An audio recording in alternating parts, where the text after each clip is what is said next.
Hi friends, Brahmagantu ದರಾಹಿ ಇಂದಿನ ಸಂಚಿಕೆಯಲ್ಲಿ ದೀಪ ದಿಶಾ ಆಗಿ ಚಿರು ಮುಂದೆ ಹೋಗಿ ಪ್ರಪೋಸ್ ಮಾಡ್ತಾರಾ, ಚಿರು ಅದನ್ನು ಒಪ್ಕೊಂತಾರ ನೋಡೋಣ. ಮತ್ತು ದೀಪಗೆ ಗುಣನ ಅಥವಾ ರೂಪನ ಅನ್ನೋದನ್ನ ಅರ್ಥ ಮಾಡಿಸ್ತಾರ ದೀಪ ಸೌಂದರ್ಯಗೆ. ಫ್ರೆಂಡ್ಸ್, ಇಂದಿನ ಸಂಚಿಕೆಯಲ್ಲಿ ಏನಾಗುತ್ತೆ ಅಂತ ನೋಡ್ಕೊಂಡು ಬರೋಣ ಬನ್ನಿ. ಮೊದಲಿಗೆ ಬೆಳಗ್ಗೆ ಜಯರಾಮ್ ಅವರು ಬರ್ತಾ ಇರ್ತಾರೆ. ತುಂಬ ಬಿಸಿಲಿರುತ್ತೆ. ನಡ್ಕೊಂಡು ದೀಪನ ನೋಡಬೇಕು ಅಂತ ಬರ್ತಾ ಇರಬೇಕಾದ್ರೆ ಅವರಿಗೆ ತುಂಬ ಬಿಸಿಲು ಮತ್ತು ಹೊಟ್ಟೆ ಹಶ್ವಿಗೆ ತಲೆ ಸುತ್ತು ಬೀಳೋಕ್ಕೆ ಹೋಗ್ತಾರೆ. ಆವಾಗ ದಿಶಾ ಬರ್ತಾರೆ. ದಿಶಾ ಬಂದು ಹಿಡ್ಕೊತಾರೆ. ಅಪ್ಪ ಅಂತ ಅಂದಾಗ ಜಯರಾಮ್ ಅವರು ಮಗಳೇ ಅಂತಾರೆ. ಆಗ ಇಬ್ಬರು ಒಬ್ರನ್ನೊಬ್ರು ನೋಡಿಕೊಂಡು ದಿಶಾ ಸೈಲೆಂಟಾಗಿ ನಿಂತಿರ್ತಾರೆ. ದೀಪನೇ ದಿಶಾ ಅಂತ ಜಯರಾಮ್ ಅವ್ರಿಗೆ ಗೊತ್ತಿರೋದಿಲ್ಲ. ಆದರೆ ನೀನು ಯಾಕಮ್ಮ ಅಪ್ಪ ಅಂತಂದೆ ಅಂತ ಜಯರಾಮ ಕೇಳ್ತಾರೆ. ಆಗ ದಿಶಾ ಹೇಳ್ತಾರೆ, ನೀವು ಮಗಳೇ ಅಂದ್ರಲ್ಲ, ಅದಕ್ಕೆ ನಾನು ಅಪ್ಪ ಅಂತಂದೆ ಅಂತ ದಿಶಾ ಹೇಳ್ತಾರೆ. ಸರಿ, ನನಗೂ ನಿನ್ನ ವಯಸ್ಸಷ್ಟೇ ದೀಪ ಅಂತ ಮಗಳಿದ್ದಾಳಮ್ಮ, ಅದಕ್ಕೆ ಆ ಮಗಳನ್ನ ನೋಡ್ಕೊಂಡು ಹೋಗೋಣ ಅಂತ ಬಂದಿದ್ದೀನಮ್ಮ ಅಂತ ಹೇಳ್ತಾರೆ. ಸರಿ ಬನ್ನಿ, ನೀವು ತುಂಬ ಸುಸ್ತಾಗಿದ್ದೀರಾ, ನಾನೇ ಕರ್ಕೊಂಡೋಗಿ ಬಿಡ್ತೀನಿ ಅಂತ ಕರ್ಕೊಂಡು ಹೋಗ್ತಾರೆ. ಹೋಗ್ತಾ ದಾರಿನಲ್ಲಿ ಹಾಗೆ ಅವ್ರಿಗೆ ತಿಂಡಿ ಕೊಡ್ತಾರೆ. ನೀವು ಇಲ್ಲೇ ಕೂತ್ಕೊಳ್ಳಿ, ನಿಮಗೆ ತಿನ್ನೋದಕ್ಕೆ ಏನಾದರೂ ತೊಗೊಂಬರ್ತೀನಿ ಅಂತ ಹೇಳ್ತಾರೆ. ಆಗ ಜಯರಾಮ್ ಅವರು ಬೇಡಮ್ಮ ಪರವಾಗಿಲ್ಲ ಅಂತ ಹೇಳ್ತಾರೆ. ಅಯ್ಯೋ ಪರವಾಗಿಲ್ಲ, ತುಂಬ ಸುಸ್ತಾಗಿದ್ದೀರ, ನೀವು ಇಲ್ಲೇ ಇರಿ ಅಂತ ಅಂದ್ಬಿಟ್ಟು ಅಲ್ಲೊಂದು ಜಾಗದಲ್ಲಿ ಕೂರಿಸ್ಬಿಟ್ಟು ಅವರು ಹೋಗಿ ನೀರನ್ನು ಮತ್ತು ತಿಂಡಿ ತೊಗೊಂಬಂದು ಕೊಡ್ತಾರೆ. ನೀವು ಇಲ್ಲೇ ತಿಂದ್ಬಿಟ್ಟು ಆಮೇಲೆ ನಾನೇ ಕರ್ಕೊಂಡು ಹೋಗ್ತೀನಿ ಅಂತ ಹೇಳ್ತಾರೆ. ಆಗ ಜಯರಾಮ್ ಅವರು, ನೀನು ಎಷ್ಟು ಒಳ್ಳೇಳಮ್ಮ, ತುಂಬ ಒಳ್ಳೇಳು, ನನ್ನ ಮಗಳು ಹೀಗೆ ನಮ್ಮ ತುಂಬ ಚೆನ್ನಾಗಿ ನೋಡ್ಕೊತಾಳೆ, ಚೆನ್ನಾಗಿ ಮಾತಾಡ್ಸ್ತಾಳೆ, ತುಂಬ ಒಳ್ಳೇಳಮ್ಮ ಅಂತ ಹೇಳ್ತಾರೆ. ಸರಿ ಅಂತ ಅಂದ್ಬಿಟ್ಟು ತಿಂಡಿ ಎಲ್ಲ ತಿಂದಾದ್ಮೇಲೆ ಜಯರಾಮ್ ಅವರು ಕರ್ಕೊಂಡು ಚಿರು ಅವ್ರ ಮನೆಗೆ ಹೋಗ್ತಾರೆ. ಚಿರು ಅವ್ರ ಮನೆಗೆ ಹೋಗ್ತಾ ಇರಬೇಕಾದ್ರೆ ಫಸ್ಟು ದಿಶಾ ಹೋಗಿ ಬಾಗಿಲಲ್ಲಿ ನಿಂತ್ಕೊತಾಳೆ. ಅಷ್ಟರಲ್ಲಿ ರಾಜಶೇಖರ್ ಅವ್ರು ಬಂದ್ಬಿಟ್ಟು ದೀಪ ಅಂತಾರೆ. ಆಗ ದಿಶಾ ಅವರು ಕಣ್ಣು ಸನಿಗೆ ಮಾಡ್ತಾರೆ. ಆಗ ದಿಶಾ ಅಂತ ಆವಾಗ ಅರ್ಥ ಆಗುತ್ತೆ ಜಯರಾಮ್ ಅವ್ರಿಗೆ ಅರ್ಥ ಆದಮೇಲೆ ಈ ಕಡೆ ರಾಜಶೇಖರ್ಗೆ ಅರ್ಥ ಆಗುತ್ತೆ. ರಾಜಶೇಖರ್ ಅರ್ಥ ಮಾಡಿಕೊಂಡು ದಿಶಾ ಹಿಂದೆ ನೋಡಿದಾಗ ಜಯರಾಮ್ ಅವರು ನಿಂತಿರ್ತಾರೆ. ಆಗ ರಾಜಶೇಖರ್ ಅವರು, ಓ ಜಯರಾಮ್ ಅವರೇ ಯಾವಾಗ ಬಂದ್ರಿ, ಬನ್ನಿ ಅಂತ ಕರೀತಾರೆ. ಆಗ ಓ ದಿಶಾ ನೀನೇ ಕರ್ಕೊಂಬಂದೇನಮ್ಮ ಅಂತ ಹೇಳ್ತಾರೆ. ಹೌದು ಸರ್, ಈ ಥರ ಬರ್ತಾ ಇದೆ, ರೋಡಲ್ಲಿ ಸಿಕ್ಕಿದ್ರು, ಅದಕ್ಕೆ ಅವ್ರಿಗೆ ಗೊತ್ತಿಲ್ಲ ಅಂತಂದ್ಬಿಟ್ಟು ನಾನೇ ಕರ್ಕೊಂಬಂದೆ ಅಂತ ಹೇಳ್ತಾರೆ. ಹೌದಾ, ತುಂಬ ಒಳ್ಳೆ ಕೆಲಸ ಮಾಡಿದ್ಯಮ್ಮ, ಬನ್ನಿರಿ ಒಳಗಡೆ ಅಂತಂದ್ರೆ ಒಳಗಡೆ ಕರ್ಕೊತಾರೆ. ಆಗ ಒಳಗಡೆ ಹೋಗಿದ ತಕ್ಷಣ ಎಲ್ಲರೂ ಮಾತಾಡಿಸ್ತಾರೆ. ದಿಶಾನ ನೋಡ್ಬಿಟ್ಟು ಸುಕನ್ಯಾಗೆ ಖುಷಿಯಾಗುತ್ತೆ ಮತ್ತು ಭಾಸ್ಕರ್ಗೂ ಖುಷಿ ಆಗುತ್ತೆ.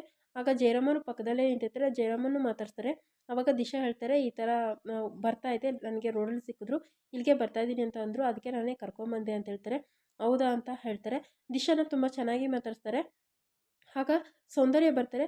ಸೌಂದರ್ಯ ಬಂದ್ಬಿಟ್ಟು, ಓ ಹಾಯ್ ದಿಶಾ, ಏನು ಇಲ್ಲಿ ತುಂಬ ಖುಷಿ ಆಗ್ತಾಯಿದೆ ನೀನು ಬಂದಿರೋದಕ್ಕೆ ಅಂತ ಹೇಳ್ತಾರೆ. ಸರಿ ಅಂತ ಅಂದ್ಬಿಟ್ಟು, ಇಲ್ಲ ಮೇಡಮ್ ಈ ಥರ ಹಿಂಗಾಯಿತು ಅಂತ ಹೇಳ್ತಾರೆ. ಸರಿ ಕೂತ್ಕೊಂಡು, ಓ ನೀವೇನು ಇಲ್ಲಿ ಅಂತ ಜಯರಾಮನ ಕೇಳ್ತಾರೆ. ಆಗ ಹೇಳ್ತಾರೆ ಜಯರಾಮ, ನನ್ನ ದೀಪನ ನೋಡೋಕ್ಕೆ ಬಂದಿದ್ದೀನಿ ಅಂತ. ಹೌದಾ, ಕೂತ್ಕೊಳ್ರಿ ಅಂತ ಅಂದ್ಬಿಟ್ಟು ಇಬ್ಬರು ಕೂತ್ಕೊತಾರೆ. ಆಗ ಜಾಜಿಗೆ ಕಾಫಿ ಹೇಳ್ತಾರೆ. ಜಾಜಿ ಕಾಫಿ ತೊಗೊಂಬ 2 ಅಂತ. ಒಂದು ಶುಂಠಿ ಕಾಫಿ ಮಾಡ್ಕೊಂಬ, ದಿಶಾಗೆ ಕೆಮ್ಮಿದೆ ಅಂತ ಹೇಳ್ತಾರೆ. ಅಯ್ಯೋ ಪರವಾಗಿಲ್ಲ, ಹಾಗೇನಿಲ್ಲ, ನಾನು ಚೆನ್ನಾಗಿದ್ದೀನಿ ಅಂತ ದಿಶಾ ಹೇಳ್ತಾರೆ. ಪರವಾಗಿಲ್ಲ ದಿಶಾ, ನಿಮಗೆ ಸ್ವಲ್ಪ ಹುಷಾರಿಲ್ಲ ಅನಿಸುತ್ತೆ, ಕೆಮ್ತಾ ಇದೆಯಲ್ವಾ ಅಂತ ಹೇಳ್ತಾರೆ. ಆಗ ಚಿರು ಬರ್ತಾರೆ. ಚಿರು ಬಂದುಬಿಟ್ಟು, ಏನಿದು ದಿಶಾ, ನೀವು ನಮ್ಮ ಮನೇಲಿ ನನಗೆ ತುಂಬ ಸರ್ಪ್ರೈಸ್ ಆಗ್ತಾ ಇದೆಯಲ್ವ, ನೀವು ಬಂದಿರೋದಕ್ಕೆ ತುಂಬ ಖುಷಿ ಆಗ್ತಾಯಿದೆ ಅಂತ ಹೇಳ್ತಾರೆ.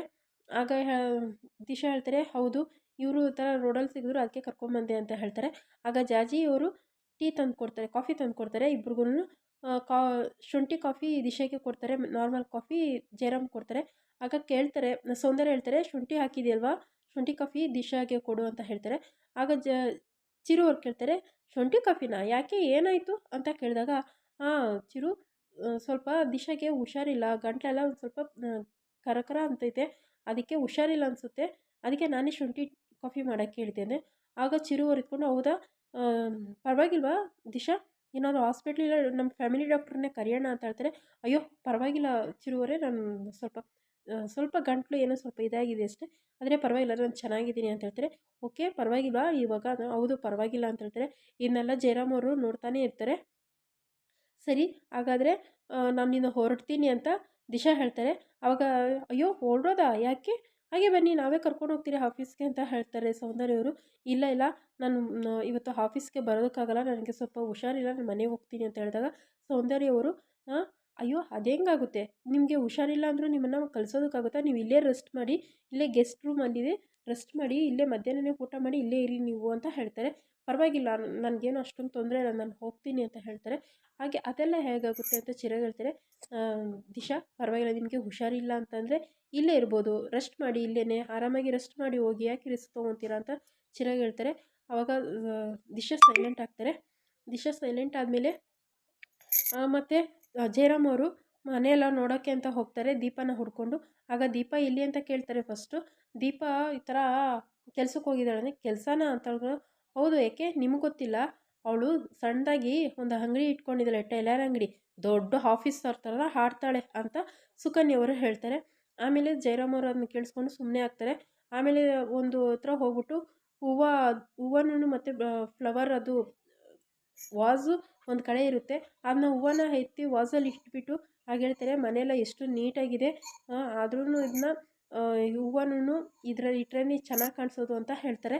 ಆವಾಗ ಹೂವನ್ನ ಎತ್ತಿ ಒಂದು ವಾಸಲ್ಲಿ ಇಡಬೇಕಾದ್ರೆ ಸೌಂದರ್ಯ ಅವ್ರು ಬರ್ತಾರೆ. ಸೌಂದರ್ಯ ಅವ್ರು ಬಂದುಬಿಟ್ಟು ಜಯರಾಮ್ ಅವರಿಗೆ, ಹೌದು ಜಯರಾಮ್, ನೀವು ಹೇಳಿದ್ದು ನಿಜನೇ, ಯಾವುದ್ಯಾವ್ದು ಎಲ್ಲೆಲ್ಲಿ ಇಡಬೇಕೋ ಅಲ್ಲೆಲ್ಲಿ ಇಟ್ರೇ ಲಕ್ಷಣ ಅಲ್ವಾ ಅಂತ ಕೇಳ್ತಾರೆ. ಅಯ್ಯೋ ಹೌದು ಮೇಡಮ್ ಅಂತ ಜಯರಾಮ್ ಅವ್ರು ಹೇಳ್ತಾರೆ. ಹಾಗೇನೆ ದೀಪನೂ ಮತ್ತು ದಿಶಾಗೆ ವ್ಯತ್ಯಾಸ ಏನು ಅಂತ ಗೊತ್ತಾಯ್ತಾ ನಿಮಗೆ ಅಂತ ಕೇಳ್ತಾರೆ. ಆಗ ಜಯರಾಮ್ ಅವ್ರಿಗೂ ಅಯ್ಯೋ ನನಗೆ ಗೊತ್ತಾಗಿಲ್ಲ ಮೇಡಮ್ ಅಂತ ಪಾಪ ಸೈಲೆಂಟಾಗಿ ನಿಂತಿರ್ತಾರೆ.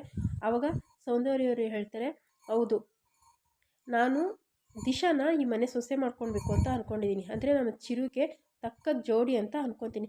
ನಿಮ್ಮ ದೀಪ ಯಾವುದರಲ್ಲಿ ಸೆಟ್ಟಾಗುತ್ತೆ ನೀವೇ ಹೇಳಿ, ಅವಳು ಯಾವುದ್ರಲ್ಲಾದರೂ ಇದ್ದಾಳ, ಯಾವುದ್ರಲ್ಲೂ ಇಲ್ಲ, ನಮ್ಮ ಚಿರುಗೆ ಯಾವುದೇ ರೀತಿಯಲ್ಲಿ ಜೋಡಿನೇ ಅಲ್ಲ ಅಂತ ಸೌಂದರ್ಯ ಅವರು ಜಯರಾಮ್ ಅವ್ರಿಗೆ ಹೇಳ್ತಾರೆ. ಜಯರಾಮ್ ಅವ್ರಿಗೆ ಬೇಜಾರಾಗಿ ಸೈಲೆಂಟಾಗಿ ನಿಂತಿರ್ತಾರೆ. ಅದಕ್ಕೆ ತಕ್ಕದ್ದು ಹುಡುಗಿ ನಮ್ಮ ಚಿರಾಗ್ಗೆ ದಿಶಾ, ನಾನು ದಿಶಾನನ್ನೇ ಮದುವೆ ಮಾಡ್ಕೊಳ್ಳೋಣ ಅಂತ ನಮ್ಮ ಚಿರುಗೆ ತಂದ್ಕೊಳ್ಳೋಣ ಅಂತ ಅಂದ್ಕೊಂಡಿದ್ದೀನಿ. ಹಾಗೆ ಹೀಗೆ ಮಾತುಕತೆ ನಡೀತಾ ಇರಬೇಕಾದ್ರೆ ದೀಪ ಬರ್ತಾರೆ. ದೀಪ ಬರಬೇಕಾದ್ರೆ ಅಲ್ಲಿ ಒಂದು ಗಡಿಬಿಡಿ ಮಾಡಿಕೊಂಡು ಬರ್ತಾ ಇರ್ಬೇಕಾದ್ರೆ ಅದನ್ನೆಲ್ಲ ನೋಡ್ತಾ ಇರ್ತಾರೆ. ಆಗ ಅಲ್ಲಿ ಬಂದು ಮೆಟ್ಲ ಮೇಲೆ ಬಂದು ಬಿದ್ದೋಗ್ಬಿಟ್ಟಾಗ ಚಿರು ಅವ್ರು ಬರ್ತಾರೆ. ಚಿರು ಅವ್ರನ್ನ ಕರೀತಾರೆ ದೀಪ, ಅದಕ್ಕೆ ಚಿರು ಅವ್ರಿಗೆ ಕೇಳಿಸಲ್ಲ, ಅದನ್ನೆಲ್ಲ ನೋಡ್ತಾನೆ ಇರ್ತಾರೆ. ಆವಾಗ ಸೌಂದರ್ಯ ಹೇಳ್ತಾರೆ, ನೋಡ್ದ ನಿಮ್ಮ ಮಗಳ ಸ್ಥಿತಿ ಹೇಗಿದೆ ಅಂತ, ನಿಮ್ಮ ಮಗಳ ಜಾಗ ಹೇಗಿದೆ ಅಂತ ಗೊತ್ತಾಯ್ತಲ್ಲ ಇವಾಗಾದರೂ ಅಂತ ಹೇಳ್ತಾರೆ. ಆವಾಗ ಜಯರಾಮ್ ಅವರು ಸೈಲೆಂಟಾಗಿ ಆಯಿತು ಅಂತ ನಿಂತ್ಕೊಂಡಿರ್ತಾರೆ. ಆವಾಗ ದೀಪ ಬಂದ್ಬಿಟ್ಟು, ಅಪ್ಪ ಪೊಲೀಸಪ್ಪ ಯಾವಾಗ ಬಂದೆ, ಹೇಗಿದೆಯಾ, ಏನು ಇದಕ್ಕಿದಂಗೆ ಅಂತ ಮಾತಾಡ್ತಾರೆ. ಆವಾಗ ಚೆನ್ನಾಗಿದ್ದೀನಮ್ಮ ಹೀಗೆ ಅಂತ ಮಾತಾಡ್ತಾ ಇರ್ತಾರೆ. ಆವಾಗ ಪೊಲೀಸಪ್ಪ ಇದು ಬಿಸ್ಕೆಟ್ ನನಗೇನಂದ, ಇದಕ್ಕೂ ಮುಂಚೆ ದಿಶಾನೂ ತಿಂದಿರ್ತಾರೆ, ಸೇಮ್ ದೀಪ ತಿಂದಂಗೆ ದಿಶಾನೂ ತಿಂದಿರ್ತಾರೆ ಆ ಬಿಸ್ಕೆಟ್ನ.